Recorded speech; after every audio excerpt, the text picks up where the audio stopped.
Can your fixed income stand the test of time? Markets change, but the role of fixed income shouldn't. That's why for more than 40 years, MFS has stayed true to our traditional approach. We call it Essential Fixed Income. Find out more at mfs.com/fixed income. Welcome to the CEO Hour with Dean Akers. The mission? To help CEOs and startups succeed in today's marketplace. Entrepreneur or established CEOs, is your business growing? Where's your business going? Let's talk about it with your host, Dean Akers.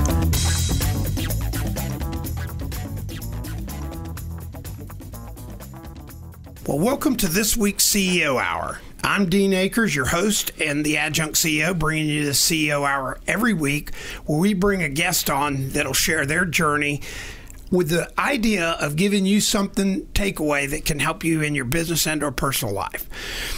This week we have Vick Tipnes, the CEO of Blackstone Medical Services. Vick, how are you doing? Great. Man, I tell you what, I really appreciate you coming on, because each week our listeners, they tune in and they're religious about taking away value. And I get that through emails and stuff later on during the week. So let's talk about your journey. Obviously you're a big success now. Did you fall out of the womb a big success? Not at all. Who does? Yeah, who does? Well, some people do. Some do. Yeah, if you're part of the, well, we won't go there, but or the Silver Spoon Club. Yeah. I've got friends of mine that are part of the Silver Spoon Club. I mean, more power to them. Yeah, I mean, I don't begrudge them for it. No, not at all. No. But at any rate, so where did you grow up?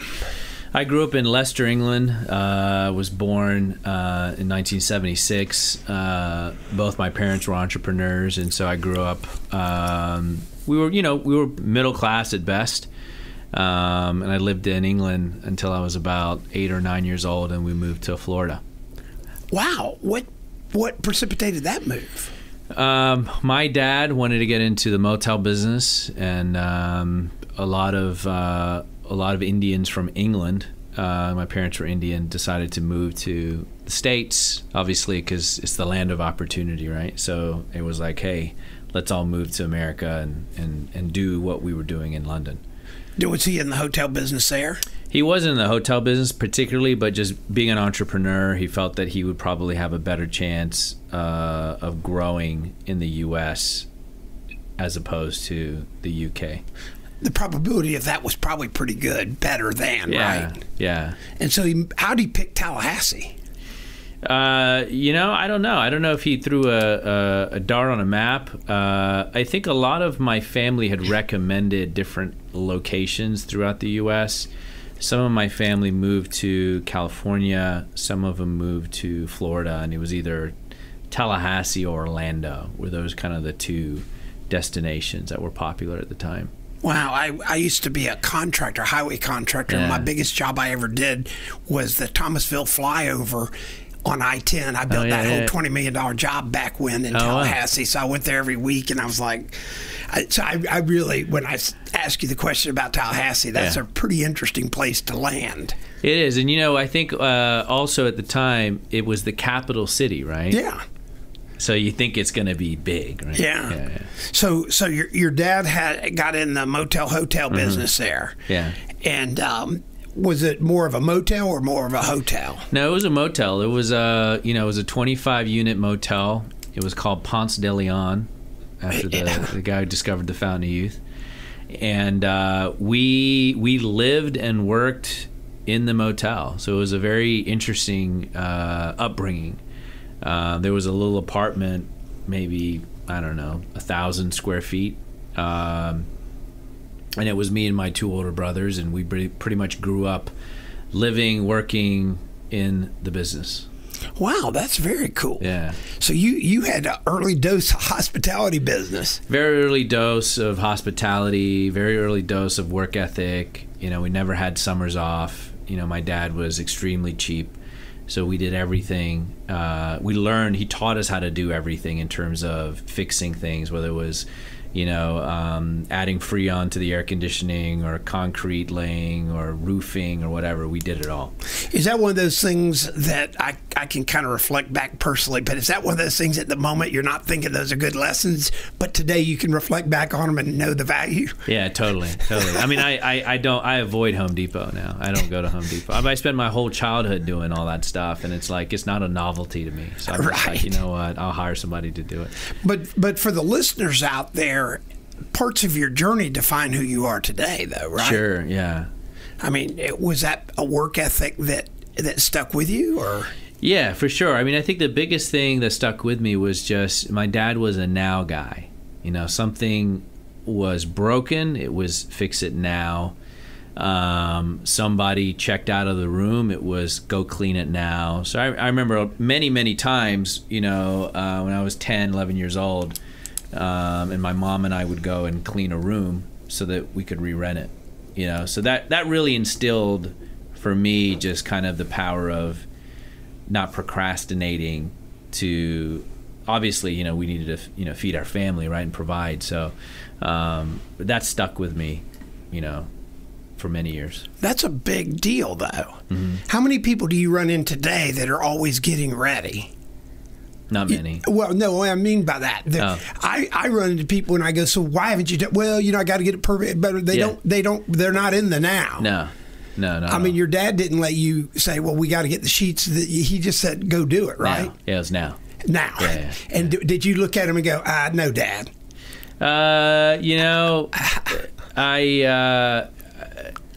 In the beginning, but it kind of that whole kind of thing got rubbed out of me very early on. It was just like, okay, go.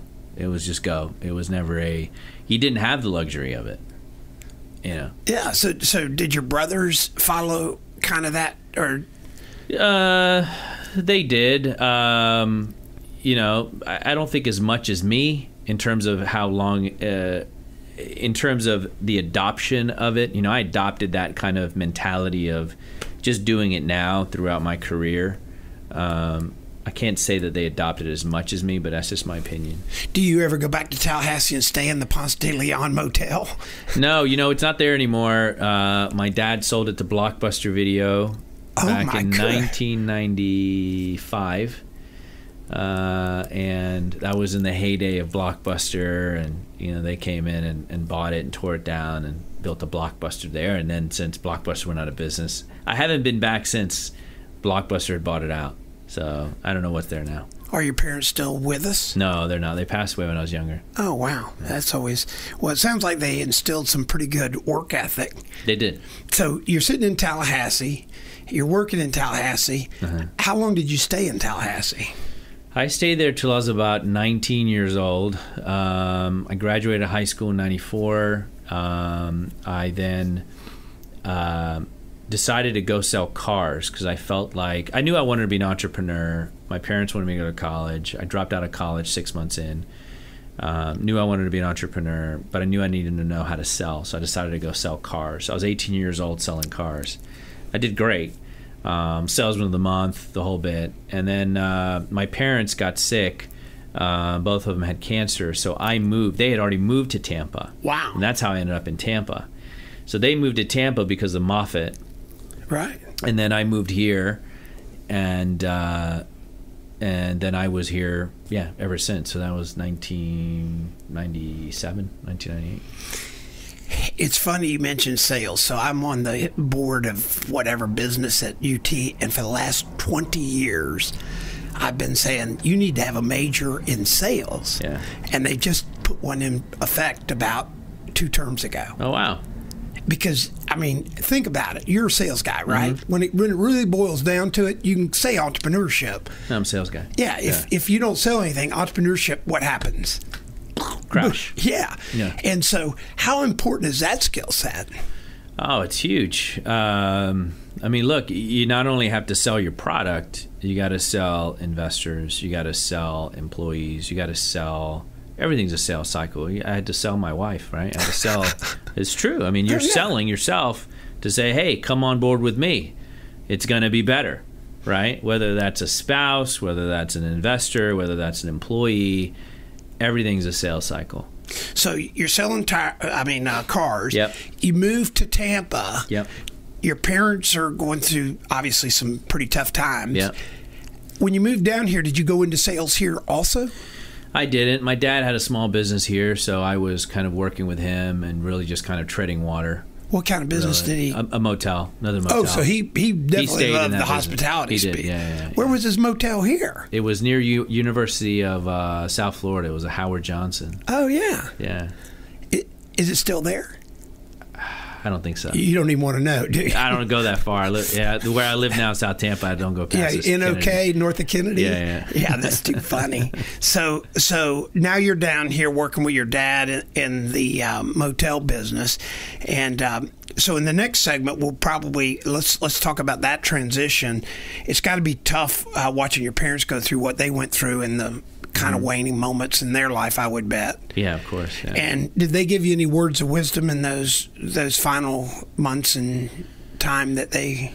It wasn't words of wisdom. I think it was just really for me understanding that life is short and you're going to have to create what you want. Well, when we come back in the next segment with Vick, we're going to talk more about growing up with a now guy, and life is short. I mean, everybody's always planning it out, and then something happens, and I've had similar experiences in my life. So, again, Vick's going to bring us his messages, but I want to remind people of our $10,000 CEO physical. All you have to do is reach out to help@adjunctceo.com, and we're going to send you that free physical, and our CEO teams will evaluate that, look at it for you, and help you with your company. So we'll see you in segment 2. The CEO Hour with your host, Dean Akers. Connect with Dean at deanakers.com. We'll be right back. So, you're a tech startup. You're working hard, trying to make it happen with big ideas, big dreams, and a small budget. You need to connect with people in the same boat. Now is the time to join the early stage startup group, the Innovation Center, an incubator for early stage tech firms. You can find them at tbinnovates.com. Now operating for over 14 years, the Innovation Center is a regional, national, and internationally known success story, continuing to generate momentum in Pinellas County. Twice, the Innovation Center has won the Tampa Bay Technology Forum's Excellence in Service Award and has been recognized by Entrepreneur.com as a top 10 international business incubator. And now, Tech Garage, a technology and entrepreneurship center, has joined forces with the Innovation Center to provide a co-working program in downtown St. Petersburg. Connect with the startup community. Connect with the Innovation Center. Go to tbinnovates.com. That's tbinnovates.com. And tell them the Adjunct CEO sent you. If you're a CEO or organizational leader looking to expand your business, join the CEO Council, where you'll meet and exchange ideas with fellow CEOs without the pressures of a sales network environment. You can join today by sending an email to application@adjunctceo.com. The CEO Council is comprised of over 220 fantastic local business leaders you'll be able to learn from because they walk in your shoes every day. When you become a member of the CEO Council, you'll have an opportunity to build trusted relationships during the roundtable meetings, share your triumphs, vet ideas, and work through business challenges with peers who can provide real-world business solutions. The CEO Council offers opportunities to hear from world-renowned speakers that inspire ideas to help members grow as both leaders and individuals. Join the CEO Council. Request your CEO Council membership application today at adjunctceo.com or by sending email to application@adjunctceo.com. That's application@adjunctceo.com. Helping your business succeed in today's marketplace. Welcome back to the CEO Hour with Dean Akers. Well, welcome back to segment 2 of the CEO Hour. Again, I'm Dean Akers, your host, bringing you top CEOs each week that share their journey. And this week we have Vick Tipnes, who is the CEO of Blackstone Medical Services, joining us. And before we went into the break, we were talking about how he grew up as a now guy. And that so resonates with me and in my entrepreneur journey. And it certainly has been a factor in your journey, hasn't it? It has, for sure. Do people ever look at you and go, hey, you need to be more long-term thinking or more... Yeah, of course. I mean, you get that from a lot of people. I don't think they're used to a level of urgency. I think it's kind of died down I think it's parochial as it relates to locations and things. As you know, the further south you go, a lot of people are on island time, right? The further north you go, you get closer to New York, I've noticed people have a little bit more of a sense of urgency. My level of urgency is probably times 100, just in terms of now, like, why wait? Just do it now. But that's part of your DNA. Yeah. I mean, you don't look in the mirror and psych yourself up. It's just something part of your DNA. Yeah, it's just how I operate. And it probably came right out of high school when you went to work at a car lot. Was it a used car lot? No, brand new. So you worked for a new dealer? Yeah. What kind of cars were you selling? I was selling Mitsubishis. Oh, wow. Yeah. Selling cars is always, I think that's the ultimate sales, what do I want to call it, university? It is. Yeah, totally. You get to interact. You eat what you kill. All walks of life. Yeah, I mean, it's an experience for sure. So now you moved to Tampa with your to help your parents out, and they're in the motel business. When do you really take your first step out? So being introduced to the healthcare space, I decided at that point, I was about 23, 24 years old. I decided to get into the radiology business. And this was when banks were loaning money, right? So I was able to actually get a loan for an MRI machine through a medical finance company, and raised a little bit of money, and started a radiology center. And I started with just an X-ray and an MRI machine. And I had built that up over the years. And this was kind of my first company. I made almost every major entrepreneurial mistake you could possibly imagine. Built it up to 5 locations over a 6-year period. Sold it when I was about 31 for $9 million. Walked away with $200,000. So give me your top 3 mistakes in your mind. Bad partners. And when I say bad partners, not that they were bad people, but they didn't understand the business. They just weren't sophisticated enough to understand the nuances of healthcare. So stop there. So an entrepreneur has partners. I actually was on the phone, believe it or not, with one of my clients, and we were talking about that, and he goes, my partners don't get it. Yeah. So my question to him was, do you get it? Yeah. In other words, are you able to articulate it back to a partner, and why, if you're so passionate, why don't you get it? Tell me tell me some of the nuances to that partnership thing that you would want our listeners to ferret out versus bad partner, good partner, don't get it partner. Yeah. Well, I think,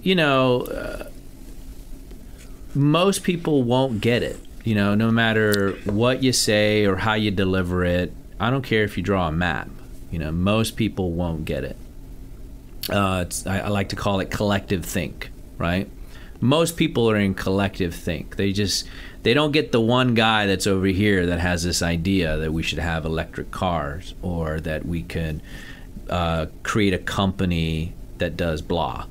And so what I found is that when you have that problem, the best thing that you can do is either you convert that partner into just somebody who's just silent and you don't really deal with in terms of how the business runs and what you're trying to do, and they're just a financial player. Otherwise, you're going to have a problem. And that's what I ran into. So yours were not strictly financial players?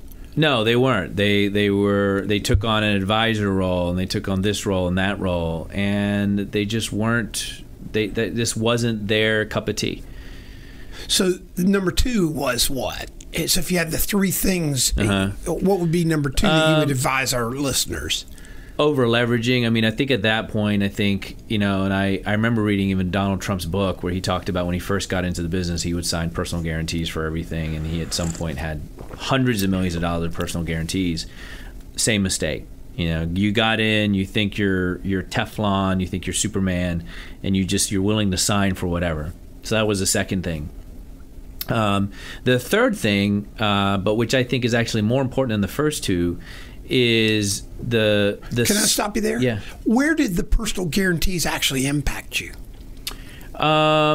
Because when it came down to negotiating, when I ended up trying to sell, because of the circumstances, which I'll explain, I had very little leverage because I had a personal guarantee that guaranteed X amount of dollars. And the way that the contracts were written with the equipment manufacturers, I couldn't negotiate.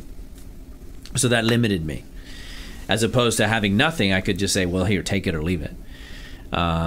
I wanted them to make money. I wanted to be fair, but this was one of those things that I was in a bad life cycle of a business, which I think is very, very, very important in entrepreneurship. For example, you'll hear stories about Mark Cuban, for example, who sold broadcast.com. Today, that company, if he started it, we would be worth nickels. I mean, nobody would care, right? Right. So it was timing. Purely timing, right? And so for me, getting into radiology, I got into it the worst time. I got into it at the end cycle of the industry. Obviously, I didn't think that or was even aware of that when I got into the business. George W. Bush signed the Deficit Reduction Act in 2006, which slashed reimbursement 25%. Values went down into the toilet. Everybody was trying to get out of the business that was a small player like me, and the values went. So, it was one of those things where had I had the foresight and understood cycles of businesses, I probably wouldn't have gotten into, well, not probably, I wouldn't have gotten into the business. But do entrepreneurs really, really, really do that kind of analysis? I think the smart ones do. Do you? I do. I think the smart ones do. They see the wave, like Cuban. He saw the wave, and he was able to profit. I mean, those are just 1 in a million deals, because if he was a year late, 2 years late, it wouldn't have happened, And so I promised myself that whatever I get into next, I was going to pay attention to the cycle. There's a cycle that I'll share with you at the break, but that has worked for me forever, and it's the birth rate cycle. And as I've showed entrepreneurs the birth rate cycle, it has more impact on business than any single thing, and it's not anecdotal, and you're right, understanding that. So now you sell the company. Do you sell it and you take your few dollars and go on a vacation? I mean, at the time I was married, I have 2 boys, so there was a little vacation, but again, $200,000 after taxes isn't really going to get you far. So, but I was fortunate enough. I did gain a great relationship out of it. The guy that bought me out, who's still a great friend of mine today, he's an extremely successful entrepreneur. And he said, hey, I need somebody to help me manage my Florida business. Can you come on board with me as an employee and help me run my portfolio? So now I was part of this portfolio of radiology centers that strung from New York to New Jersey to Florida. And we were one of the largest privately owned imaging companies in the country. So I was able to learn a little bit more about companies and structure and stuff like that. But it was a place for me to hang my hat for a few years until I could figure out what I was going to do next. And so it was just kind of my reset button. Yeah, and you mentioned when we were talking,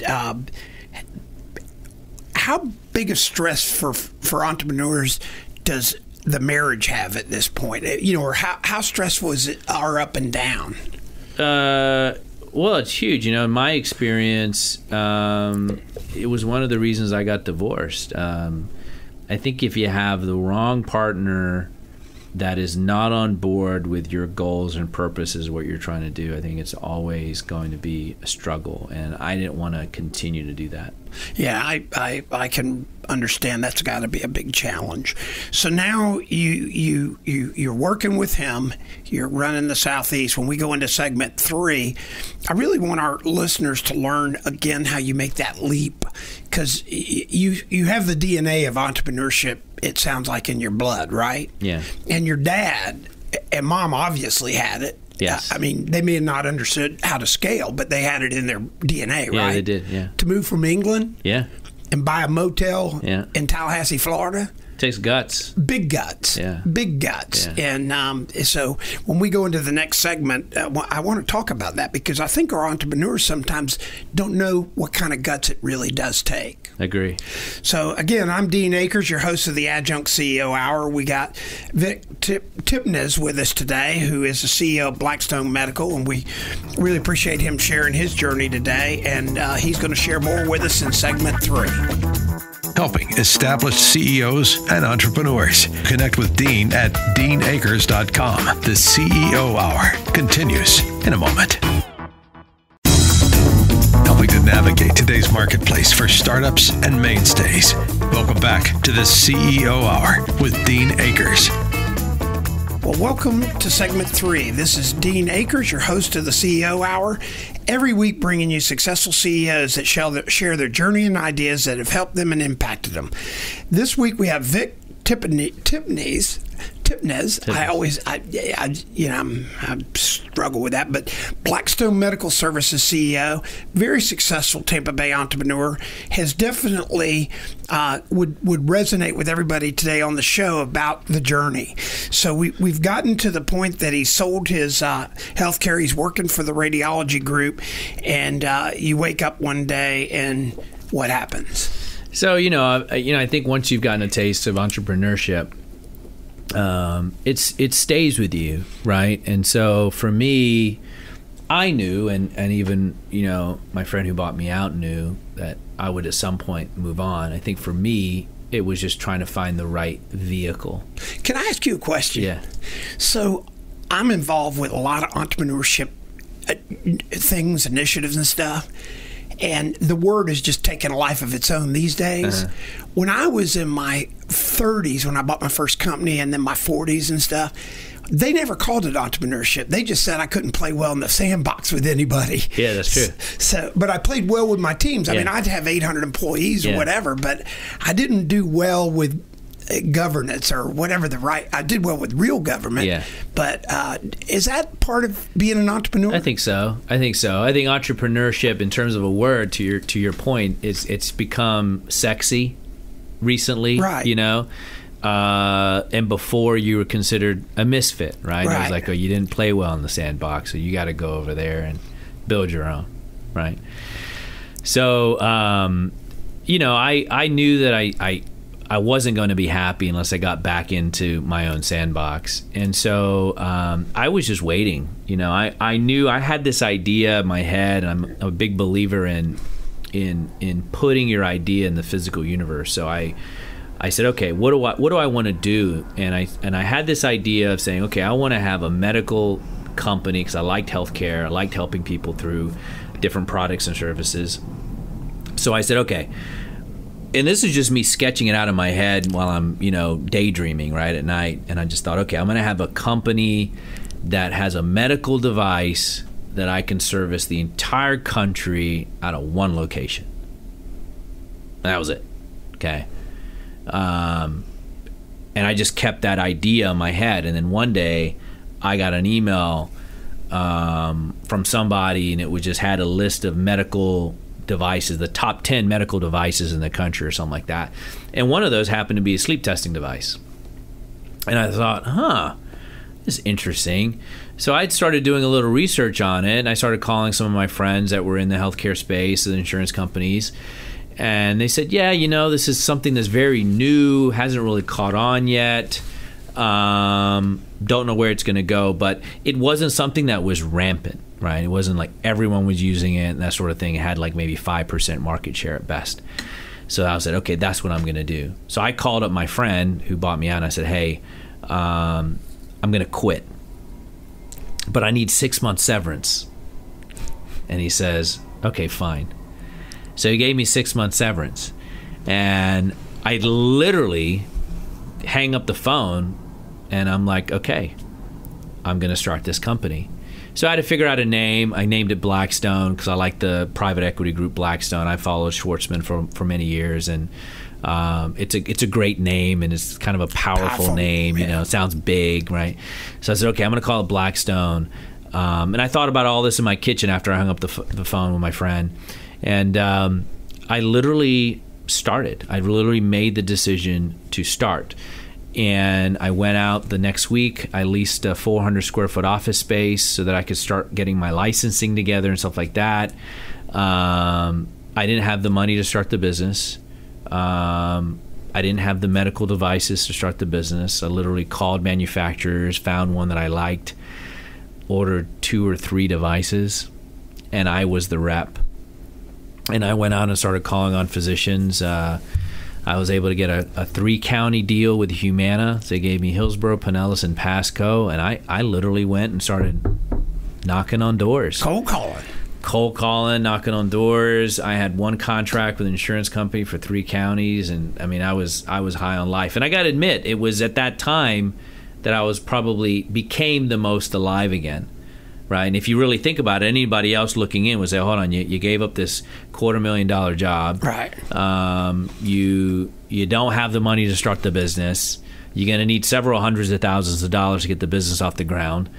You don't have any family. You don't have any support. And by the way, I'm getting divorced by the same year too. So it's like everything that could go wrong was going wrong. So there were a lot of people that didn't bet on me."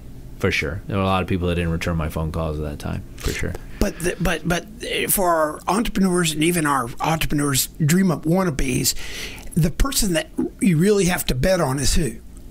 The underdog. Well, bet on you? Yeah. I mean, clearly, isn't that one of the keys? It is. Yeah, it's the only person you can bet on is yourself. Yeah. And totally. And when people don't bet on you, you hear what? Blah, blah, blah. Blah, blah, blah. Yeah, you got to go out and make it happen. It's like, what is that entrepreneur cartoon where it shows the guy, entrepreneurship, jumping out of a plane and figuring out how to open the chute on the way down? Yeah. Is that you? That's me. That's me. So now you've made this leap out of the plane, so to speak. Mm-hmm. The guy's giving you 6 months severance. I mean, that's a big deal. That was a big deal. I mean, it helped me pay my bills. It gave me time to find investors. It helped me figure out how I was going to get this thing launched, and then I'm going through a divorce too. So personally, you have this other blow. Anybody that's gone through divorce knows it's not easy, and attorneys are sucking up all your money, and it's just a total mess, right? Right. So I got to share one story, and I normally don't share stories, but I'm an entrepreneur, or at least I used to be. I guess I still am, but I had started a company, and people say you need capital, and I wanted to prove a point you could start a company by raising capital a unique way that a guy taught me 45 years ago. Back then, the internet wasn't real big. I got $100,000 worth of high-interest credit cards from various credit cards. I sent them in all at the same time. They all came for $100,000 worth of cash, and I launched a company that I grew to over $35 million a year. Within, I was, fastest growing company, all that crap back then, and I did it with $100,000 worth of stupid credit cards. There you go. That's what it takes. Yeah. So the message that I think you and I are both sharing to our listeners out, you can't let stuff stop you, can you? You can, and that's a great story. I mean, that's very well done, right? That you were able to do that. I think that a lot of times, you read. I've read where it says 80% of companies, startups fail in the first 2 years or 3 years or whatever the number is. But the number one reason they say is cash, and I disagree with that. I absolutely disagree with that because it's not cash. Usually, if you really inspect and peel the onion back, you'll find it's a bad partnership, bad relationship. Somebody's doing something they shouldn't be doing that's just making the business go to crap. It's never the cash. I agree with you. I see that every day. I go into companies and they'll go, well, it's cash. And I'll look at it and I go, what's your market share? And it's nothing. What's your pricing? Well, we're real competitive. I said, what would it be if you raised your prices $2? Yeah. And and it's just, you're right. Yeah. So the entrepreneur needs to understand that. Say that again. I think the entrepreneur needs to understand it's not cash. Right. That's never your issue. So when you're reflecting back and you start using these excuses, you really need to reflect back and eliminate the excuses. Yeah, absolutely. I mean, it could be, to your point, the market share, your mousetrap. It could be just the way that you're selling. Maybe you're not selling enough. If you're making 25 calls a day, maybe you need to make 150 calls a day. Totally. So it's never the money. So now you're in this like turmoil. Your personal life's kind of crap. Mm-hmm. That would be probably a polite way to say it, because we know that's the kind of anymore. word we can use now. So your personal life's kind of in crap. One thing out of the personal life, though, so that's in crap. So now you're launching your company. Tell me what steps now you really have to hunker down to do to get it going to where it is today. So just to give you kind of the scene. So here I am. I'm now living in a 2-bedroom apartment. I have no furniture. I got a couch I bought from Craigslist for $300. I got a mattress on the floor, no bed frame, no nightstands. My lamps are on the floor. Life is day to day, okay? And I get investors to put money in, and at some point investors fall off. Then I had to get some new investors. And the business was growing, but it was taking a little bit longer than I think we all would have liked. But because you have to scale, And so from 2012, 13, 14, and 15, it was literally my life was day to day. I mean, life was day to day. There would be weeks I'd make $100, personally. Like I was barely able to cover my own personal bills. There was when I was dating at the time, I couldn't go anywhere. I couldn't take my girlfriend out to do anything. I didn't have money to buy my kids the stuff that I needed to buy. So it was a very difficult time, but what got me through those times was just saying, okay, what is it that I needed to do in terms of successful actions to get me out of this situation? Well, we're going to come back in segment 4. We're going to learn more about those successful actions. So we'll see you in segment 4. Success never takes the weekend off. Connect with Dean at deanakers.com. The CEO Hour continues in a moment. Growth begins by understanding where you are now. For a limited time, business growth experts at Adjunct CEO will provide a full CEO physical of your business valued at $10,000 for free. Email ceophysical@adjunctceo.com. This offer includes financial, marketing, and sales analysis and an outline to help you strategize future success. For your free CEO physical, email ceophysical@adjunctceo.com. ceophysical@adjunctceo.com. Florida ranks high as a new hub for business growth and innovation. Startups, restarts, and starting over are all part of the new vitality generated as geography and economic opportunity collide. As Florida's entrepreneurial ecosystem grows, many are using Synapse to grow their business. Synapse is a groundbreaking methodology that connects all personas within the innovation economy, utilizing a method that enables all users to progress in meeting their given needs while promoting much-needed community engagement. Never more than now has Florida presented opportunity to be better aligned in business, providing huge potential for greater overall results with strong collaboration and holistic leadership. Synapse is a growth synthesis platform that will allow you to take advantage and flourish in ways you never thought possible as an entrepreneur, as a business, and within the context of community, events, connections, publishing, all with Synapse. See for yourself at synapsefl.com. That's synapsefl.com. Helping your business succeed in today's marketplace. Welcome back to the CEO Hour with Dean Akers. Well, welcome back to the CEO Hour. This is segment 4, and I'm your host, Dean Akers, again bringing you top CEOs in the Tampa Bay area that share their journeys and their ideas that we hope will help impact you on your journey as an entrepreneur and or a business owner. This week we have Vick Tipnes, the CEO of Blackstone Medical, sharing his journey. And, at the break, as we went into the break, we were talking about how he was he's had his 4 years of eating beanie weenies, if you will, living the tough life. And now we start seeing something happen. Yeah, I mean, a lot of people ask me, well, what was the one thing that turned it around? And I said, it's never one thing. It's a culmination of many, many, many things. So I'll give you an example. When I hired my first 2 reps, I think I was up to maybe 2 or 3 reps at the time. I actually, for 2 years, met with them every morning at Panera Bread at 8:30. Every single morning. And they hated me for it. You know? And what I did was I purposefully met with them because it was my way of saying, okay, first, we're going to meet so I know everyone's working today, number 1. Number 2, it was my way of saying, okay, how did yesterday go? What's the plan today? Because I had to maximize every single day. I did not have the luxury of waiting a week. Going back to the earlier discussion of kind of like now, right, the urgency level. So my urgency was super high. I mean, I was like, okay, I can't continue to live like this. I'm going almost on 4 years now where I didn't go anywhere. I never traveled anywhere. I couldn't really spend money on anything. Meanwhile, my friends that had either great jobs or great companies are doing all this stuff, and I'm just kind of like left out, you know? So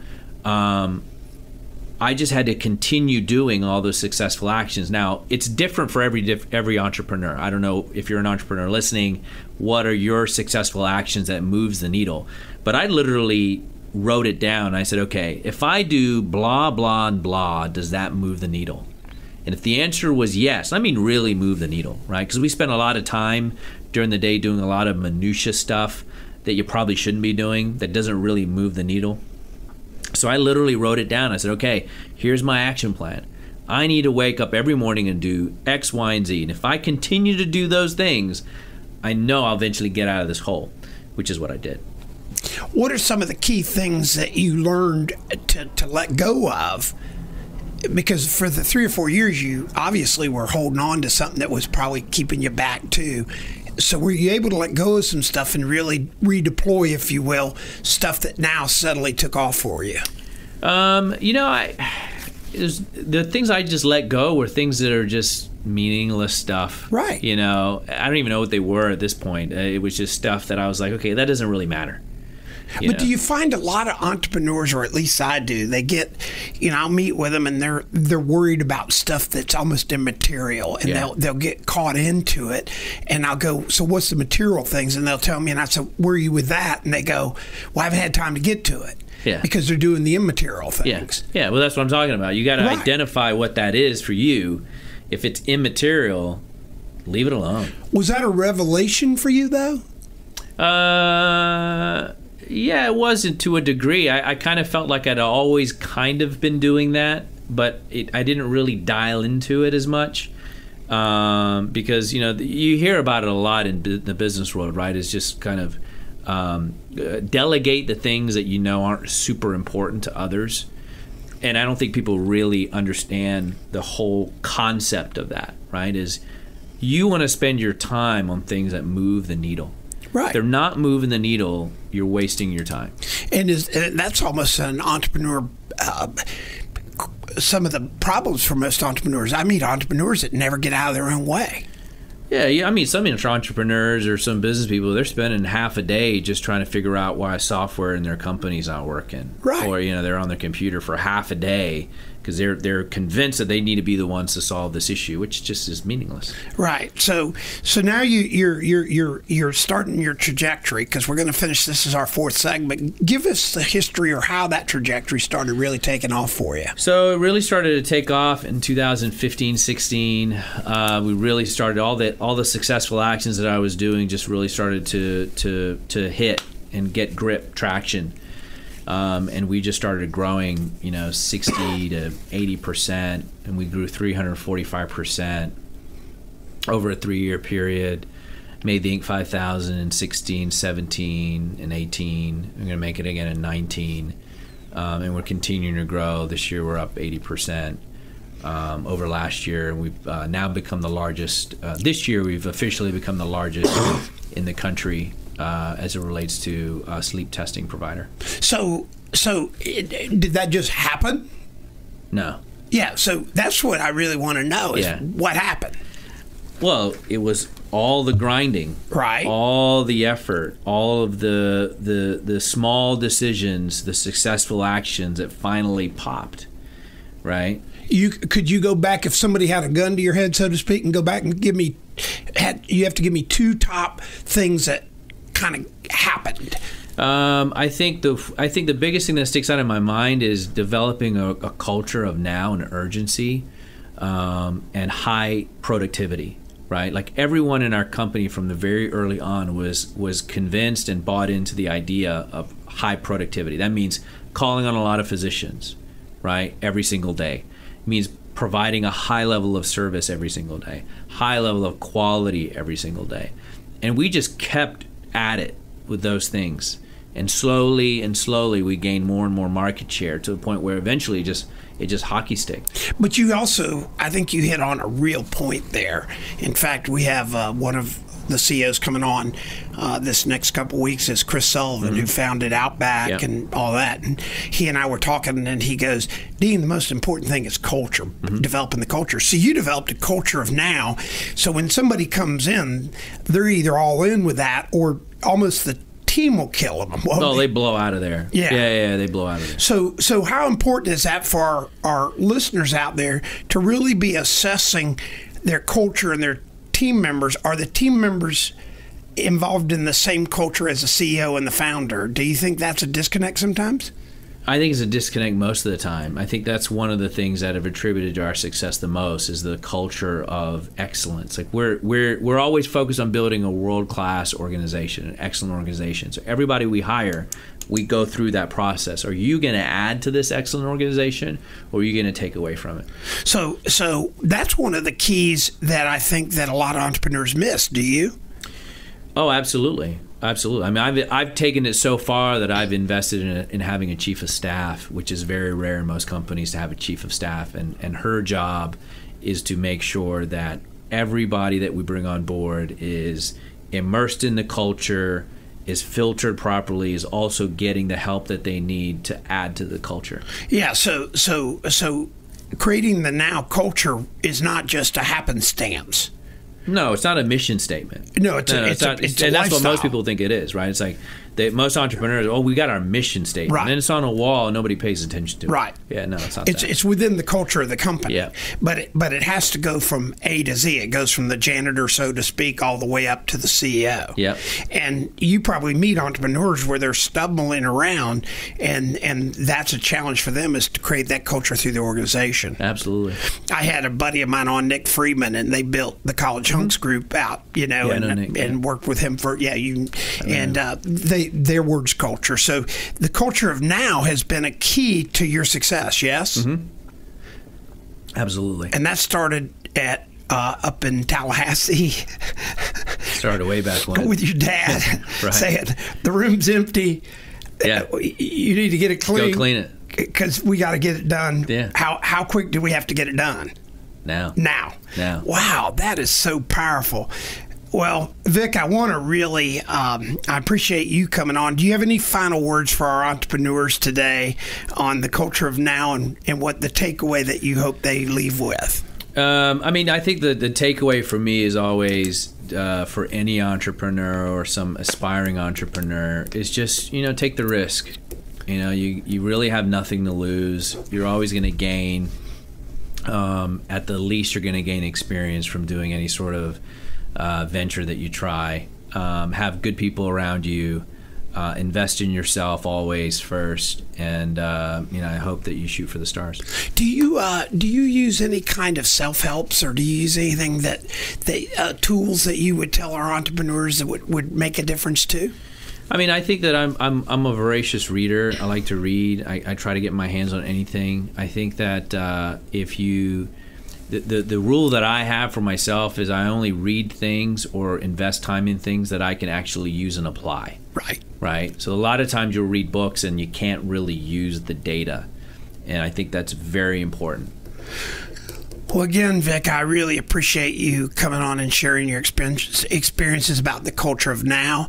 I know our listeners out there will take away today some valuable input. You're a dynamic guy for sure, and I'm excited for you to be in the Tampa Bay area. Again, for the listeners out there, we're on every week with a CEO or entrepreneur that's sharing their journey, and Vick Tipnes today shared his journey, and And I got to tell you, if you haven't picked up Building a Culture of Now within your organization, you need to replay this on the iHeart channel or something, or on our podcast, because it's very powerful message. And again, I'm your Dean Akers, your host on the CEO Hour, bringing you top CEOs and entrepreneurs every week that share their journey. Again, thank you, Vick. Thank you. Thanks for having me on. And we look forward to seeing you guys next week, same time, same place. Thanks for listening to this CEO Hour with Dean Akers, helping businesses and CEOs succeed in today's marketplace. Receive a free CEO physical when you connect with Dean at deanakers.com. That's deanakers.com. And join us again next week for the CEO Hour with Dean Akers.